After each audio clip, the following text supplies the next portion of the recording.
Hi boys and girls, this is Mrs. Hunter back with more Indian Shoes.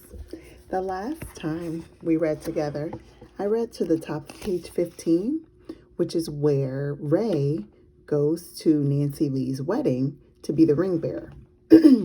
Now, the rest of page 15 and 16 and all the way through to 19 were read during your last two mini lessons. And on those pages, we learn why the chapter is called Don't Forget the Pants, because that's exactly what happened with Ray's tuxedo.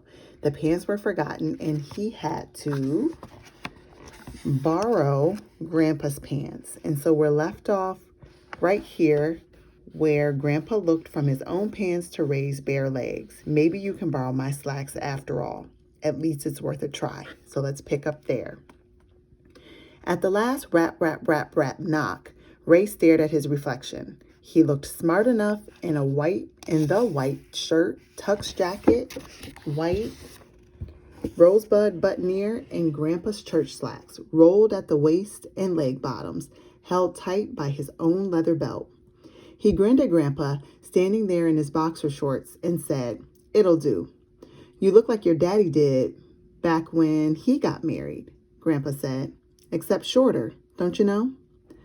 As a heart began to sing, Ray marched out of the bathroom, through the hallway with the fuzzy burgundy wallpaper, down the spiral staircase, and past a window framed in forest green velvet curtains, barely in time to start down the aisle. The maid of honor led him in front of the line of bridesmaids to a little girl no older than 5.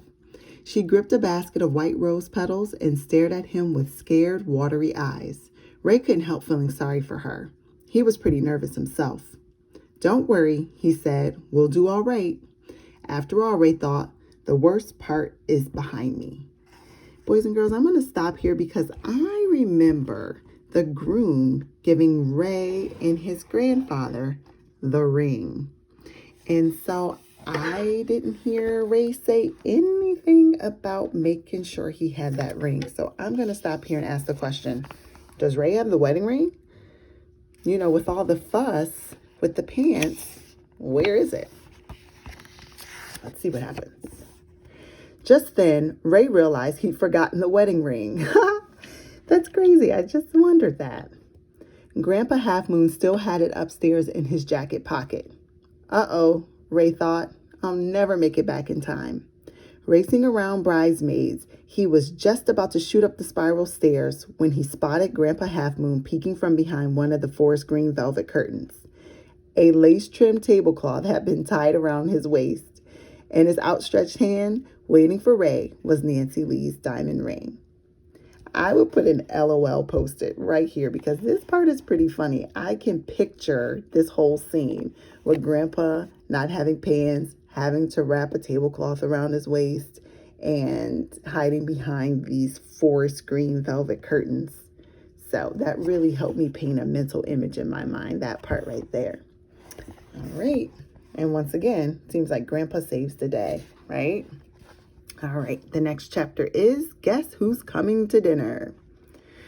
A cut pine glowed in crimson bubble lights. Flames danced in the fireplace.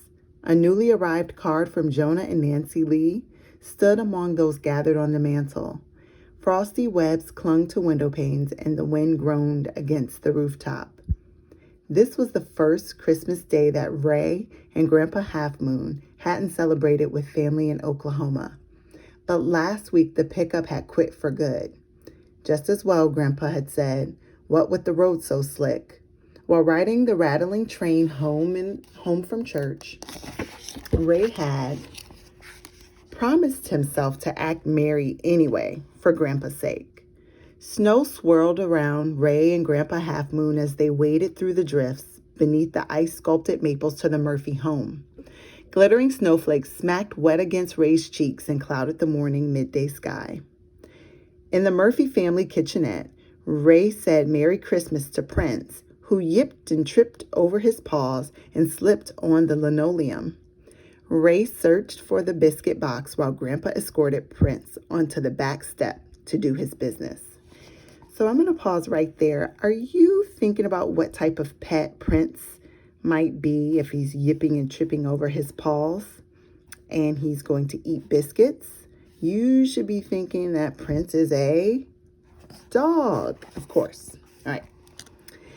When it was time to leave, Ray rubbed Prince's belly and said, "It's tough being alone on the holidays." Ray's and Grandpa's breath puffed cloudy as they trudged next door to the Wang home. In the driveway, Mrs. Wang's VW Bug waited to be freed from the snow like a triceratops skeleton embedded in rock. Inside the Wang's home office, Grandpa said good tidings to Tank, who snoozed in his shell, and to Eugenia the parrot, who replied, Feliz Navidad. While Grandpa spied on Tank, Ray refilled Eugenia's seed mix and offered her a farewell cookie. "Poor Eugenia," Grandpa said, tugging his forest green knit cap over his ears. "Tank's lousy company this time of year." "Bye, Eugenia," Ray said, pulling on his wool-lined mittens. "Joyeux Noël," Eugenia chirped. Ray and Grandpa tromped 2 doors down to the Ansi home. Sleet caught in Grandpa's shoulder-length ponytail, and Ray's teeth clattered like old bones. In the Ansi's living room, Ray wrinkled his nose and said happy holidays to Mama Ferret and her kittens, who slinked below the plush L-shaped pit sofa. "Kind of smelly, aren't they?" Ray asked, unwrapping his scarf. "Yep," Grandpa Half Moon replied. Ray cleaned the litter boxes and refilled the food and water bowls. Meanwhile, Grandpa flicked the feather toy until the ferret family emerged to tumble and play tag. But one kid wouldn't have any of that. The runt raced back and forth with chow in his teeth, snatching it from a bowl and hiding it beneath the sofa. "Poor Mama," Grandpa Half Moon said. "She sure has her paws full." Ray and Grandpa slid through the slush across the street to the Wilson home. Layers of cotton and flannel and denim and down weren't enough to still their shivers or keep the goosebumps from rising on their skin. Inside Mr. Wilson's studio, Grandpa said season's greetings to Legs, who blinked at him with 8 eyes. Ray gave her crickets to munch while Grandpa served up a juicy earthworm. Legs gnawed the squirmy worm first. Okay, so let's pause there. Are you wondering what kind of animal Legs might be? Here's a clue. See that Legs has 8 eyes and she's eating crickets. What has 8 eyes? Think to yourself. I'm also going to stop here and think. Ray and Grandpa, so clearly they're going around and kind of like making their rounds to help take care of neighbors' pets. Maybe the Murphy's neighbors' pets, it seems, while they're all away for the holidays. So I'm thinking that the Half Moons, Grandpa and Ray, must be really trustworthy because their friends trust them to go into their homes to take care of their pets. And people love their pets. And so they only have the most trustworthy people they know take care of their pets. So that tells me a lot about Ray and Grandpa Half Moon. All right, let's continue. "I'm partial to Legs," Grandpa Half Moon said. "She has a beautiful soul." The sky deepened to murky twilight as Ray and Grandpa shuffled back to their brick bungalow. Ray's lungs ached from the frigid air, and the wind whooshed away the crunchy boot prints he and Grandpa left behind them.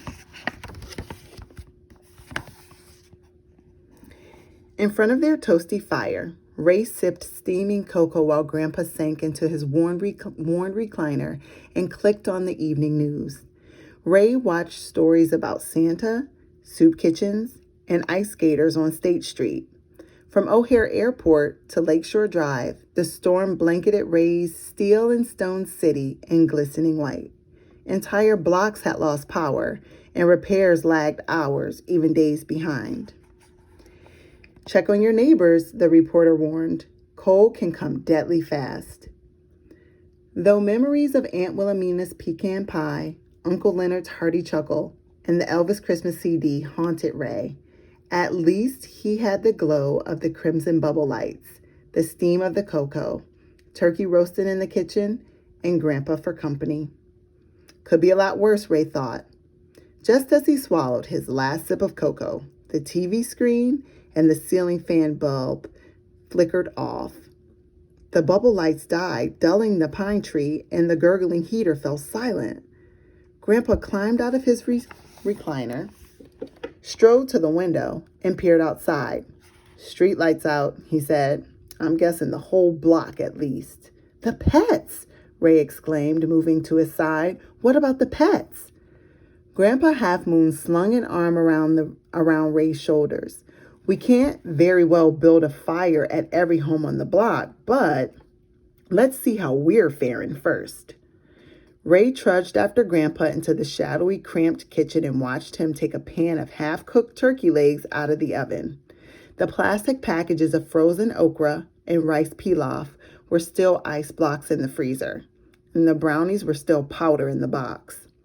No road trip, no Aunt Wilhelmina or Uncle Leonard, and now no holiday meal. It was the worst Christmas ever, but all Ray could think about was Prince, Tank, Eugenia, Mama Ferret, her kits, and legs. "Too bad their families left them all alone," Ray grumbled, setting his empty mug next to the sink. "Too bad the pets can't just come over here." Right then, Grandpa Half Moon's eyes crinkled, and Ray grinned for the first time all day. "Why not?" they asked together. It took Ray's wooden sled, Grandpa's squeaky wheelbarrow, 2 oversized beach towels, and a couple of the pets' own zip-up carriers. It took some ruffled fur and feathers and leg hair and nerves. It took more than an hour of wading through the drifts beneath the branches draped by icicles and listening to Eugenia chirp, "Melikaliki Mucka," which meant Merry Christmas in Hawaiian. But finally, Tank the turtle, hibernating in his aquarium, Eugenia the parrot, chatting on her swing, Mama Ferret and her kittens tumbling in their cage, and Legs the tarantula, sauntering in his giant plastic skull, had settled in the Half Moon family room.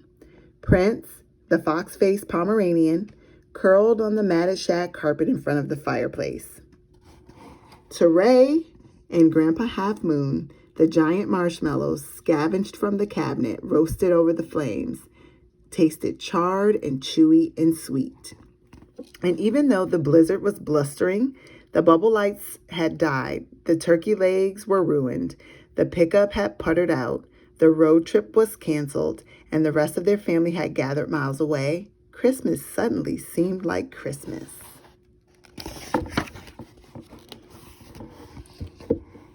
Ray laughed at the frolicking ferrets. "Like rats, but funny," he said. "More like polecats," Grandpa said, downing a marshmallow. "How about you pick out a kit? I told the aunties we'd take one of those smelly ferrets, if that suits you." It did. Ray noticed the ferret runt eyeing his marshmallow. From now on, Ray planned to keep watch for swiped treasures beneath the couch. "I'm going to call him Bandit," he announced. "Thanks, Grandpa." "Merry Christmas," Grandpa Half Moon replied. And then Eugenia squawked, "Happy New Year!" And now, the accident. And we'll just read a portion of this chapter. Grandpa Half Moon's hand felt sure on Ray's shoulder, guiding him down the cracked sidewalk from school toward their red brick bungalow. That afternoon, the bus stop looked run down. The trash can band banged rat-a-rat-a-ka-plop, and Annie's children's bookstore was closed for remodeling. But Ray didn't mind. He was too excited. "It's an art contest," he told Grandpa, "for all the kids in the city. The 3 big winners' pictures are going to be hung up in the window of a store on State Street." Grandpa grinned. "I guess that means you'll be entering." "Maybe I'll win a blue ribbon," Ray said. "We could take the L train to see my picture and maybe grab some hot dogs." "Your mama loved to paint," Grandpa said. "She'd paint the side of a barn or a barn on a canvas." Then he promised Ray that they'd get some hot dogs, win or lose. Ray held out his hand to seal the deal, and Grandpa shook it. After finishing up his math homework, Ray decided it was time to paint. Bandit the ferret perched on Ray's shoulder, watching him dip the paintbrush in a Dixie cup of clear water. Ray had placed one of Grandpa Half Moon's moccasins on the bookshelf beside his antique desk. He stared at it a few minutes and then moved the brush wand to cover the bristles with brown paint. Before long, he had created a blob on his paper. He squinted at it this way and that, wondering if the blob could pass for a shoe. Just then, Grandpa shuffled into the room in his slippers and plaid pajamas. Not noticing his own moccasin, he remarked, "My, that's sure a fine potato." Ray turned off his brass desk lamp, scrambled under his woolly blanket, and tried not to show his hurt feelings. He knew Grandpa would have never said anything to make him feel bad on purpose. Ray just couldn't paint like his mama had. After Grandpa had kissed his forehead and shuffled out, Ray listened to the rain whisper against his stained glass window. "It's okay," he thought. "I've got until Friday." The next day after supper, Bandit hid a stinky sock beneath the bookshelves as Ray sharpened his pencil, set out a cup of water, and placed a fresh sheet of paper on his antique desk. Searching for inspiration, Ray spotted a book titled Dinosaur. He flipped through until finding a photo he liked and then carefully sketched a fierce T-Rex. It didn't quite look like the skeleton shown in the book, but Ray could tell what it was. "That's no potato," he thought, dipping the bristles of the paintbrush into the water. Ray's book said that some scientists thought dinosaurs came in bright colors, like the lizards of today. The idea struck Ray as a good one, and he traced the pencil outline in bright orange paint. "Better," Ray thought. "I'm getting better at this." Excited, he plopped the brush back in the Dixie cup, turning the water bright orange. Then he rolled the bristles in red paint to fill in the T-Rex's form. The second his brush hit the paper, Ray knew he'd made a mistake. Too much water. Red paint puddled in the middle of the dino body, then streamed off in all directions. Using his brush, Ray tried to direct the flow, but it was no use. His fierce T-Rex had bloomed into a sunny marigold. He studied the flower as it dried. Problem is, Ray thought, I'm not much of a marigold kind of guy. On Wednesday night, Ray set up another Dixie cup of water and another fresh sheet of paper. Then he sketched a fiery sun, a towering oak, and a red brick bungalow with a stained glass window on one side and smoke coming out of the chimney. When he dipped his paintbrush into the cup, Ray carefully used just the right amount of water. He cleaned the bristles between colors, stopping to change the water in his cup twice. Finally satisfied, Ray let the masterpiece dry under his brass desk lamp. Grandpa shuffled in, whistling long and low. "You sure outdid yourself there. If those judges don't put a blue ribbon on that one, they don't know nothing. But you're running late for bedtime.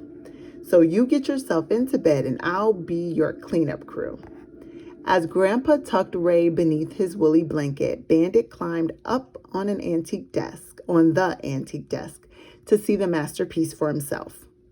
As he scurried toward the lamp, Bandit's tail brushed against the Dixie cup. It toppled, rolling, spilling, splashing, plummeting off the desk and onto the hardwood floor below. Murky water flooded Ray's newly finished painting. Colors swirled and darkened. The paper was soaked through. The fiery sun, the red brick house, and the towering oak tree vanished into a big, wet, splotchy, ugly brown mess.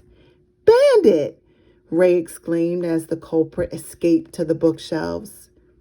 Grandpa Half Moon took off to the kitchen for paper towels, but Ray just sat up in bed and shook his head. When Grandpa got back, Ray said, "Now I'll never win." And we're going to stop there. Hope you're enjoying the book so far.